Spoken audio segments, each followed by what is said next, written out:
Hello, I'm Andrew Pearce. This is The Daily Show from the Daily Mail newsroom. Coming up, we'll be talking about the BBC show on how to stop babies crying at night, which sparked hundreds of complaints. Perfume, the sort of perfume you wear, apparently is the key to your personality. We'll find out more on that. Vaping, as more and more young people are taking up vaping, we're asking, is it really good for your health? Certainly got to be better than smoking. But first, HS2. It's finally got the go-ahead from the government. It's going to take years to build, and we're going to be speaking to the man who's running the campaign to stop HS2. Isn't it all over?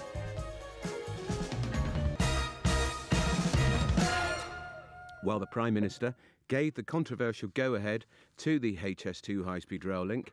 The first phase of the route will be between London and Birmingham, with a second phase between Manchester and Leeds. The Prime Minister said he was going to appoint a full-time minister to oversee the project. He criticised HS2's management of the scheme. Hardly surprising when you consider the cost has tripled to over £100 billion. Joining me now is Joe Rukin, who's manager of the Stop HS2 campaign. Joe, I'm tempted to say, haven't you already lost? Well, you could say that. There is one final test that HS2 has to go through, notice to proceed, though we'd expect that with Boris putting so much of his weight behind it, if HS2 fails notice to proceed, they'll just fake it, they'll just fiddle the figures like they did with Review Point 1, which HS2 didn't pass, but it was allowed to continue despite, there being very strict rules set down to protect the public purse. HS2 was allowed to get away with it, and that's the story of the piece. HS2 has always been allowed to get away with it. And in terms of, the management have been terrible and we need to do something about that, and they've been terrible to communities and we need to do something about that, we've heard it all before, quite frankly. The problem is that this is a project that was built on lies from the outset. It was never an assessment of what's best for Britain's transport infrastructure. It was just high-speed rail. We should build it, and we should build it because the people who want to build the most expensive train in the history of the world have lobbied to build the most expensive train in the history of the world. And that was when it was a third of the cost that it is now. This is the thing with HS2. You look at it and you think, all right, the costs have over trebled in the last 10 years. And got to remember that it's probably more than trebled because, it is more than trebled, but it's probably even more than that because, HS2 got as far as a hybrid bill being submitted with a link to HS1. And that's been cut. The link to Heathrow's been cut. The route through Sheffield has been massive. Well, it's not even a route through Sheffield anymore. HS2 goes to Leeds and it goes to Sheffield. It doesn't go from Sheffield to Leeds. It's insane. And all of this has been downgraded, yet the costs have still gone up. Can I ask you, will your job now, Joe, be to, we know it's going to go ahead, they're going to start work almost straight away, will your job be to keep the politicians' feet to the flame to make sure that they try and keep it on budget? He says he's going to bring it in way below 100 billion. Will that be your task? That is just wishful thinking, quite frankly.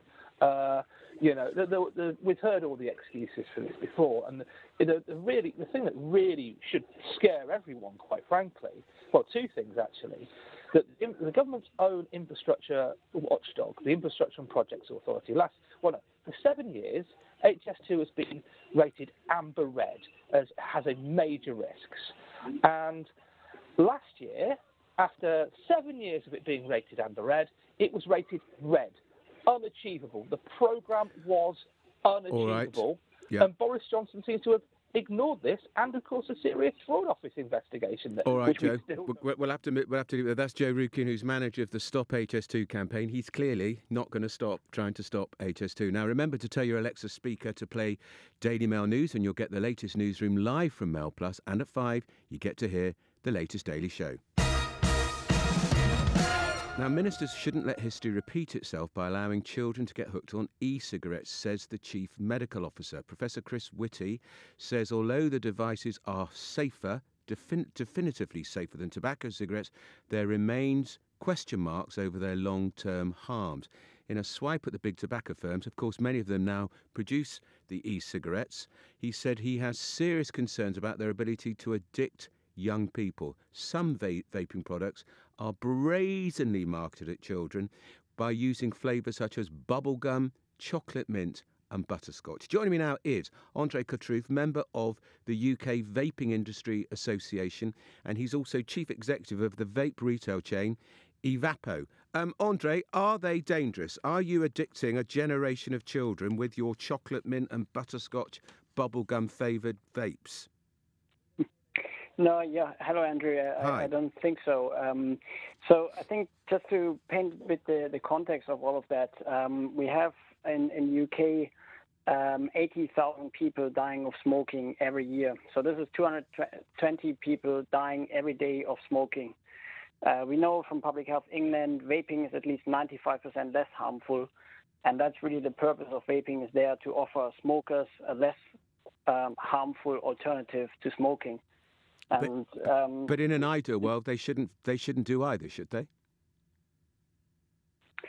Yeah, in a perfect world, no one would smoke, and unfortunately, that's still the case. People still are addicted to smoking, and so vaping is for them a way less harmful alternative. But 16% of children between 11 and 18 have tried vaping. That's doubled in 4 years.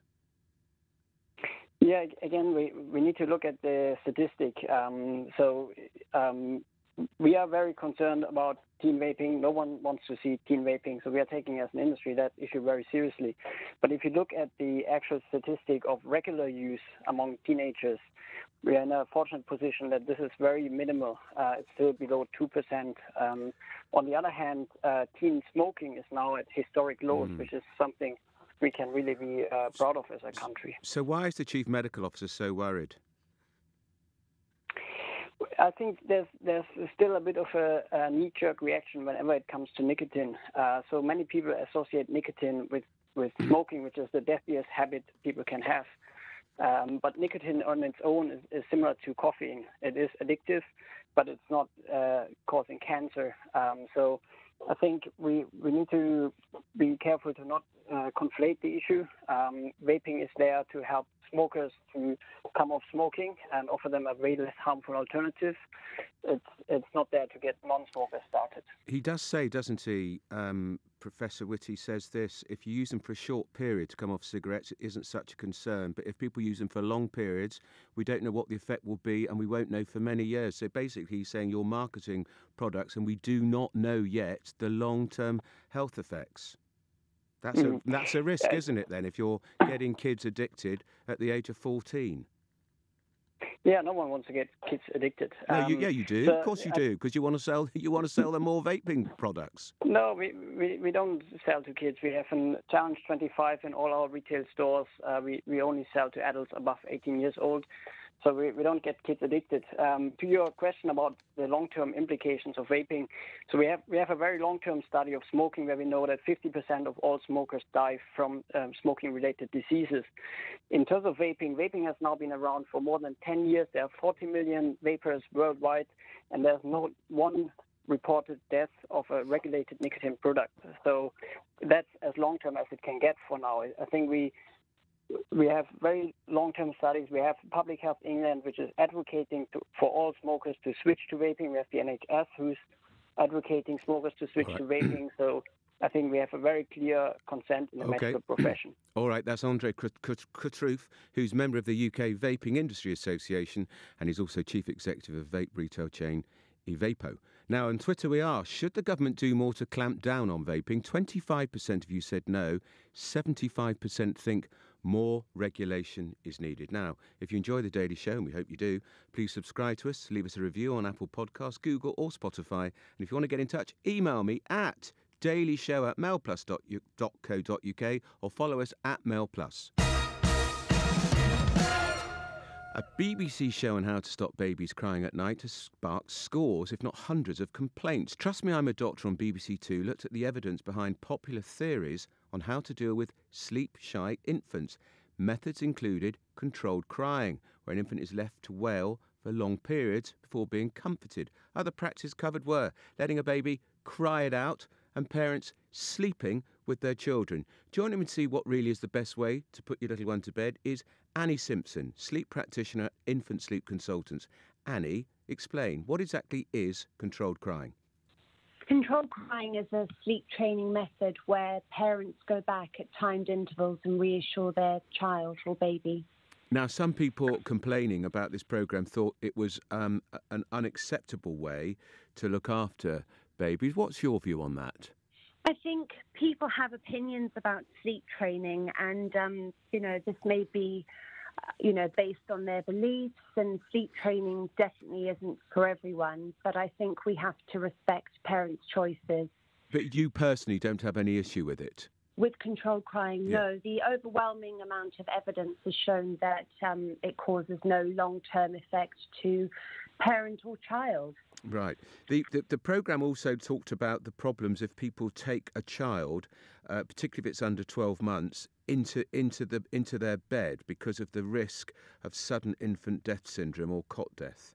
Yeah, I mean, the safest place for a baby to sleep is in a cot, sharing a room with its parents. And we do have to tell parents to follow the Lullaby Trust guidelines regarding safe sleep. And yet the Lullaby Trust, their survey has shown 76% of 8,500 parents who were surveyed had actually slept with their child in their bed.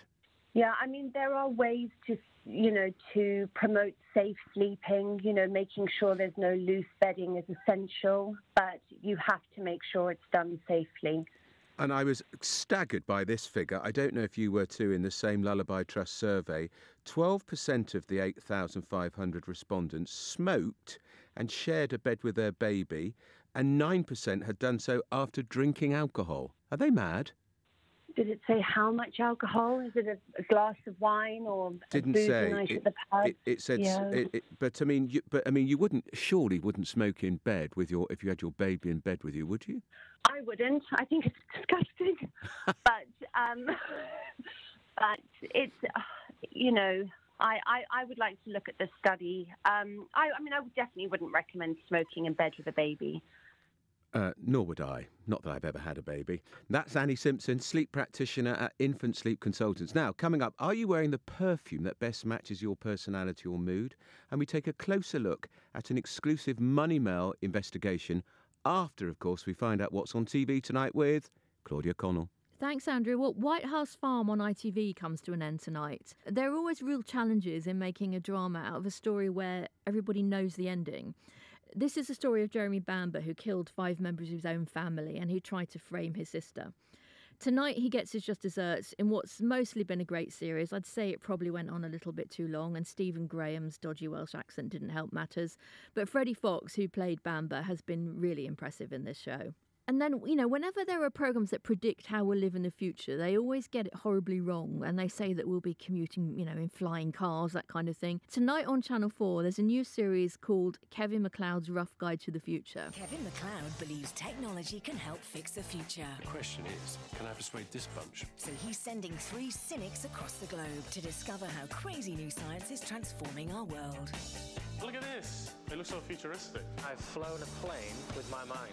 Mr. Kondo is married to a hologram. The Grand Designs presenter sends a team of 3 celebrities off to travel the globe to see what sort of gadgets and gizmos are going to be making our lives easier in the years to come. It's all a bit silly, and as Kevin McLeod doesn't actually go anywhere himself, he seems a bit surplus to requirement, really.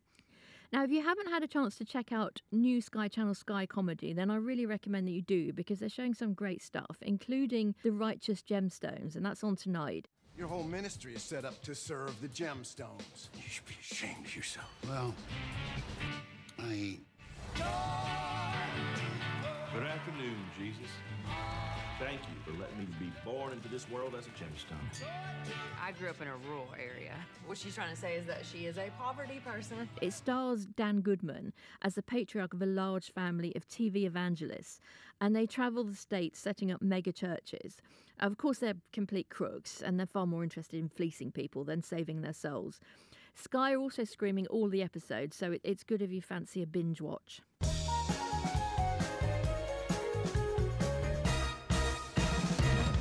Well, thanks, Claudia. Now it's time for our regular city update with Ruth Sunderland, business editor at the Daily Mail. Now, Nissan, lawsuit against their former boss. This is a very juicy story, Ruth. Well, it's a really juicy story. I mean, you really could not make this stuff up, could you? So the latest twist in this is that Nissan are suing for $90 million, that's about £70 million in damages, Carlos Ghosn. Now, you'll probably remember he's a fugitive. So he was the boss of Nissan, also of Renault and Mitsubishi, and he was accused of financial misconduct, houses all over the world in, the banks of the River Seine in Paris, in Amsterdam, in Brazil, in Lebanon, all apparently on the company expense when they shouldn't have been, or so we hear.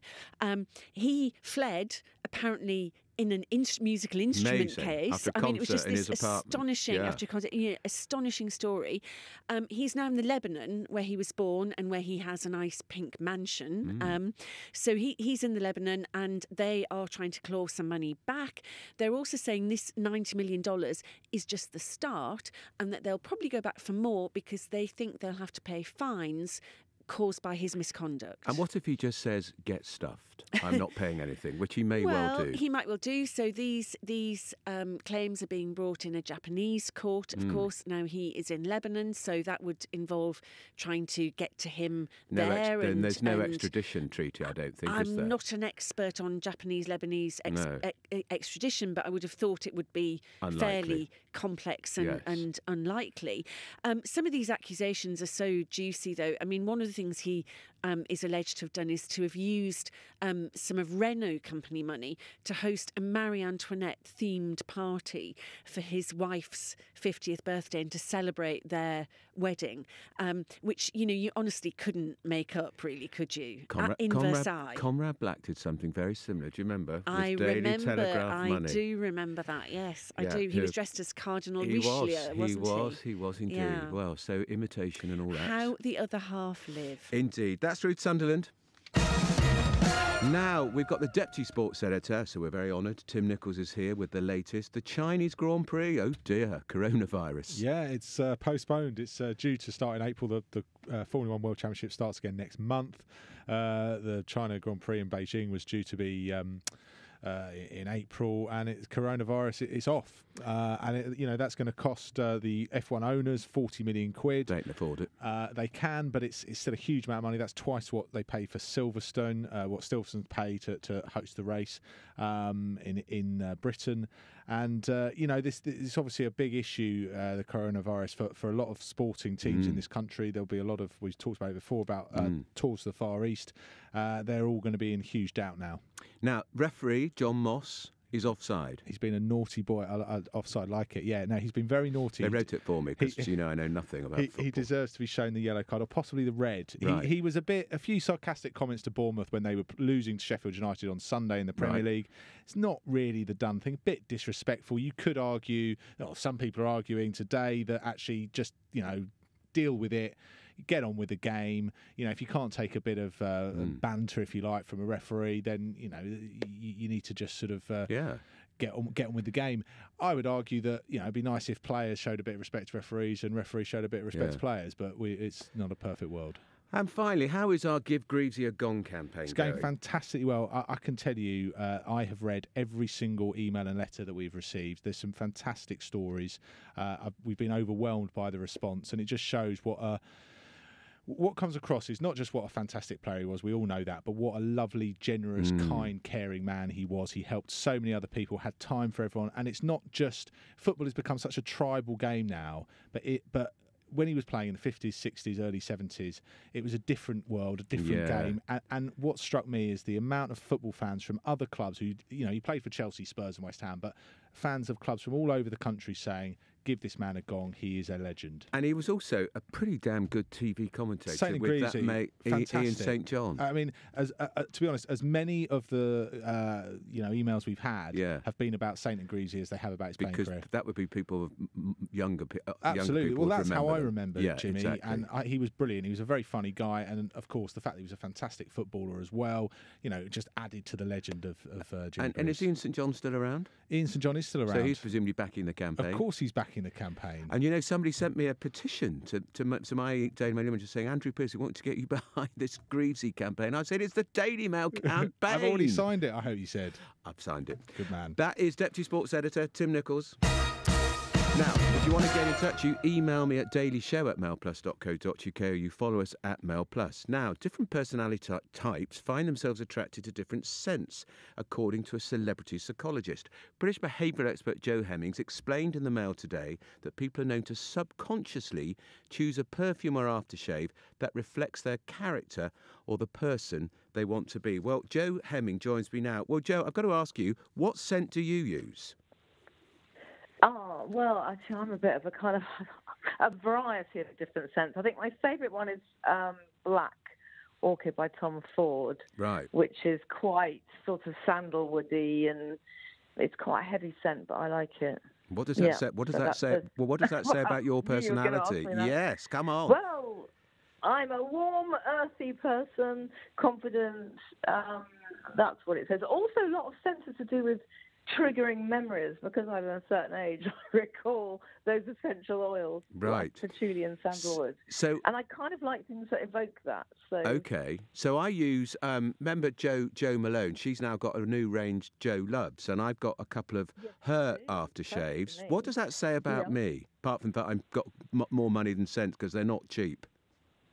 Well, it's quite interesting actually that men more than women tend to go for the image that's projected by a scent. So you're going for the advertising, basically, the bottle, the name, the brand. Yeah, much more. They test scents much less, so they don't sort of test them out and think what they like. They kind of go for the image that's being projected and they aspire to, generally speaking. Now, if you were... Because you might find something that smells just like it made by somebody else. You may never know. And what about somebody who's hugely ambitious? What would they wear? What sort of thing would they wear?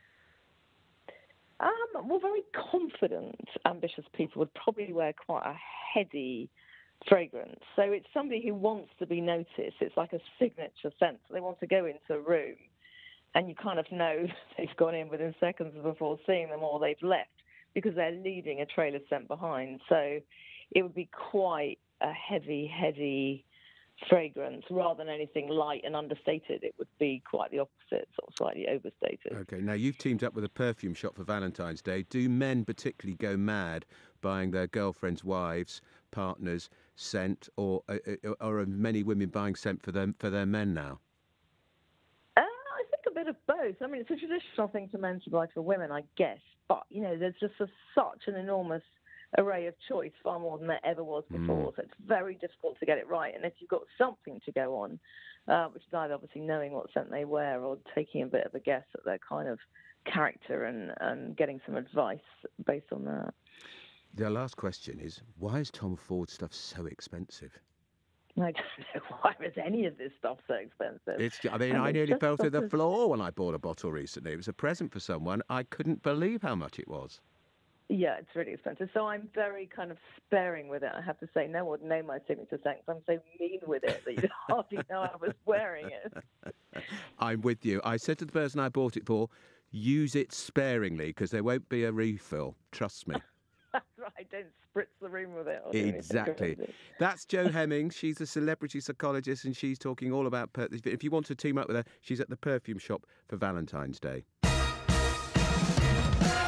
And finally, Money Mail today has a great scoop again on buy now, pay later payment options offered online and at thousands of stores in the high street. Services sold as a way to, quote, manage your cash flow without maxing out your credit card could encourage young shoppers to spend even more beyond their means. Joining me now is Victoria Bischoff, who is Money Mail editor. Victoria, I'd never really been aware of these companies until I read your piece today.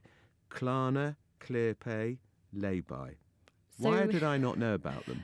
Forgive me, Andrew, but I don't think that you were initially their target audience. Right. Yes. I think that predominantly they're going after young women. Right.